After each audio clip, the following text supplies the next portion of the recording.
अंतर्राष्ट्रीय बाजार में कच्चा तेल एक बार फिर से $90 प्रति बैरल के करीब पहुंच गया है। हालांकि इसका पेट्रोल डीजल के दामों पर असर देखने को नहीं मिल रहा है। भारत ये क्या बना डाला, अमेरिका भी मांगा यह मशीन। भारत में पेट्रोल और डीजल के दाम लगातार आसमान छू रहे हैं। निराशा की बात यह है कि इनके अभी और ऊपर जाने के आसार भी हैं। लेकिन क्या आप सोच सकते हैं कि धरती से पेट्रोल डीजल खत्म ही हो जाए? नहीं ना, लेकिन ऐसा भी हो सकता है। आइए आज आपको बताते हैं, बने रहिए हमारे साथ। इसी तरह की और रहस्यमयी जानकारी प्राप्त करने के लिए हमारे चैनल ट्रू हिस्ट्री को आज ही सब्सक्राइब करें और बेल आइकॉन को प्रेस करें।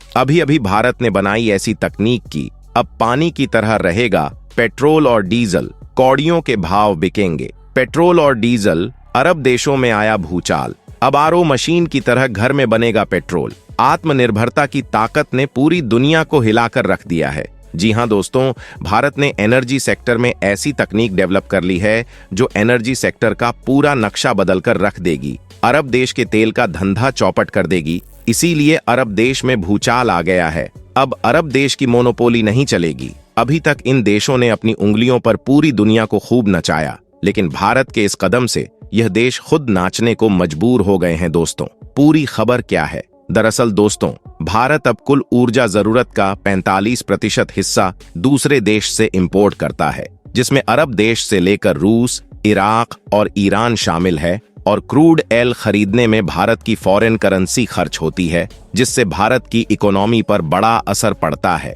लेकिन अब यह पैसा विदेशों में नहीं जाएगा, क्योंकि भारत ने आत्मनिर्भरता को मद्देनजर रखते हुए एनर्जी सेक्टर में एक ऐसी तकनीक बना डाली है जो भारत को मालामाल कर देगी। इस समय भारत हर सेक्टर को छोड़कर एनर्जी सेक्टर में बड़े शिद्दत से जुड़ गया है, क्योंकि एनर्जी सेक्टर का 8% हिस्सा अकेले पेट्रोल कवर कर चुका है। ये इसलिए क्योंकि हम इतने आदी हो चुके हैं कि अभी तक पेट्रोल डीजल के अल्टरनेटिव के बारे में सोचते तक नहीं। लेकिन जब अरब देशों ने धोखा देना शुरू किया तो भारत की अकल ठिकाने आई। अब तो आलम यह हो गया है कि फ्यूचर को देखते हुए भारत ने सही समय पर बड़ा डिसीजन लेते हुए एनर्जी सेक्टर से पेट्रोल डीजल को बाहर कर दिया है, क्योंकि पेट्रोल डीजल ने नाक में दम कर रखा है। पॉल्यूशन इस कदर बढ़ गया है कि धरती का जीवन काफी हद तक काम कर दिया है। लेकिन भारत की यह तकनीक 145 करोड़ भारतीयों के लिए वरदान साबित होगी। तो दोस्तों, आगे वीडियो में जानेंगे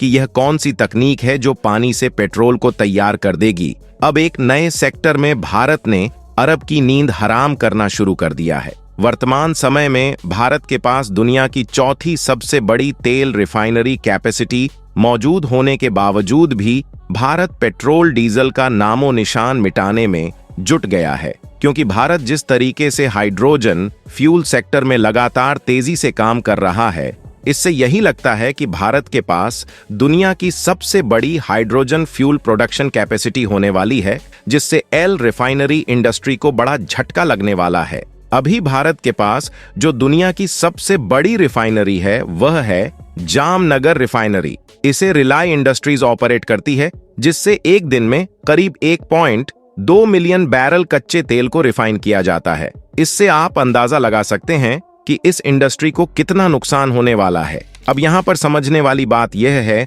कि जिस तरह क्रूड और हाइड्रोकार्बन के बीच में रिफाइनरी बहुत इंपॉर्टेंट रोल प्ले करती है, अगर रिफाइनरी नहीं होगी तो क्रूड नायल को एक्चुअल पेट्रोलियम प्रोडक्ट में कन्वर्ट करना नामुमकिन है। लेकिन पेट्रोल डीजल होगा ही नहीं तो इन इंडस्ट्री का काम क्या? उनकी जगह भारत अब दुनिया का सबसे बड़ा इलेक्ट्रोलाइजर प्लांट लगाने जा रहा है, क्योंकि जिस तरह क्रूड ऑयल इंडस्ट्री के लिए तेल रिफाइनरी बहुत जरूरी है, इसी तरह हाइड्रोजन इंडस्ट्री में इलेक्ट्रोलाइजर इंपॉर्टेंट रोल निभाता है। दरअसल इलेक्ट्रोलाइजर एक ऐसा डिवाइस है जो रिन्यूएबल एनर्जी यानी सोलर या विंड एनर्जी का इस्तेमाल करते हुए पानी से हाइड्रोजन और ऑक्सीजन को अलग करने का काम करता है। इसके बाद हमें हाइड्रोजन फ्यूल मिलता है, जिसे ग्रीन हाइड्रोजन भी कहते हैं। हाइड्रोजन क्लीन एनर्जी के अंतर्गत आता है। यह एक ऐसा एलिमेंट है जो एनवायरमेंट में किसी न किसी से जुड़ा हुआ मिलता है। यह एनवायरमेंट में पूरे फॉर्म में अवेलेबल नहीं होता। आपको बताएं, इसमें बहुत एनर्जी पाई जाती है धरती पर। यह क्रिटिकल मॉलिक्यूल जैसे पानी या हाइड्रोकार्बन के फॉर्म में पाया जाता है। यह पेट्रोल डीजल का भी बाप है। इस पानी से इलेक्ट्रोलिसिस प्रक्रिया के थ्रू प्रोड्यूस किया जाता है और यह सब इलेक्ट्रोलाइजर के जरिए होता है। सबसे खुशी की बात तो यह है कि पेट्रोल डीजल के जलने पर पॉल्यूशन निकलता है, लेकिन इसके जलने से पानी ही निकलता है। अभी तक भारत इलेक्ट्रोलाइजर दूसरे देशों से इंपोर्ट करता था, जो काफी महंगा पड़ता था, जिससे भारत के पास इलेक्ट्रोलाइजर का स्टॉक लिमिटेड था। इसलिए भारत बड़े स्केल पर हाइड्रोजन प्रोड्यूस नहीं कर पा रहा था, लेकिन भारत इसे बनाने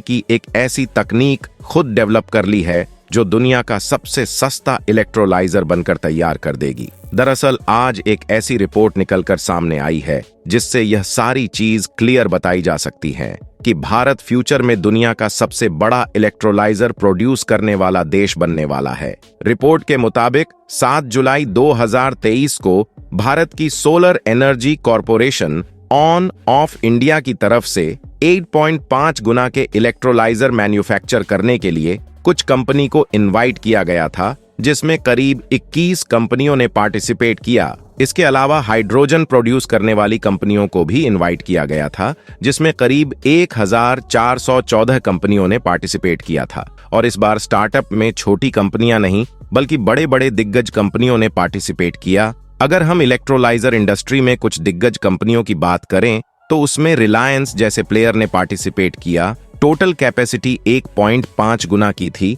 लेकिन जिस तरीके से कंपनियों ने पार्टिसिपेट किया उससे यह सामने निकलकर आ रहा है कि इससे करीब 3.5 गुना की एनुअल कैपेसिटी के साथ इलेक्ट्रोलाइजर को मैन्युफैक्चर किया जाएगा। आपको बता दें कि भारत भले ही अपनी जरूरत के हिसाब से इलेक्ट्रोलाइजर प्रोड्यूस न कर रहा हो, लेकिन भारत के अंदर कई ऐसी अमेरिकन कंपनियां काम कर रही हैं जो भारत से इलेक्ट्रोलाइजर एक्सपोर्ट करना शुरू कर चुकी है और लगातार अपनी मैन्युफैक्चरिंग कैपेसिटी बढ़ाती जा रही है।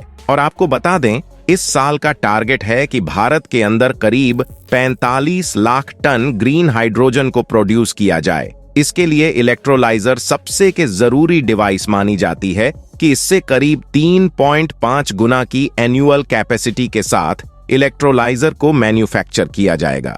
भारत एक ऐसी लोकेशन पर है जहां पर साल के 365 दिन धूप पहुंचती है और इसीलिए भारत के लिए सबसे ज्यादा ग्रीन हाइड्रोजन प्रोड्यूस करना बहुत इजी है। तो इसी एडवांटेज के साथ भारत के अंदर $1 बिलियन की इन्वेस्टमेंट आ रही है। इसके अलावा दुनिया के कई देशों ने हाइड्रोजन फ्यूल इंपोर्ट करने की बात कही है। द हिंदू की एक रिपोर्ट के मुताबिक अडानी ग्रुप ने अब तक करीब $2.5 बिलियन तक की इन्वेस्टमेंट कर दी है और यह इन्वेस्टमेंट सिर्फ हाइड्रोजन प्रोडक्शन, उनके ट्रांसपोर्टेशन और नए नए प्लांट के लिए जो बेसिक फाउंडेशन है उस पर खर्च की गई है। और यह सारी इन्वेस्टमेंट अडानी ग्रुप की सबसे बड़ी कंपनी जिसका नाम है अडानी न्यू इंडस्ट्री लिमिटेड द्वारा खर्च की गई है। और अडानी का टारगेट ये है कि भारत में 2027 तक करीब 1 मिलियन टन हाइड्रोजन का प्रोडक्शन उनकी तरफ से किया जाएगा और अगले 10 सालों में करीब इसमें $50 बिलियन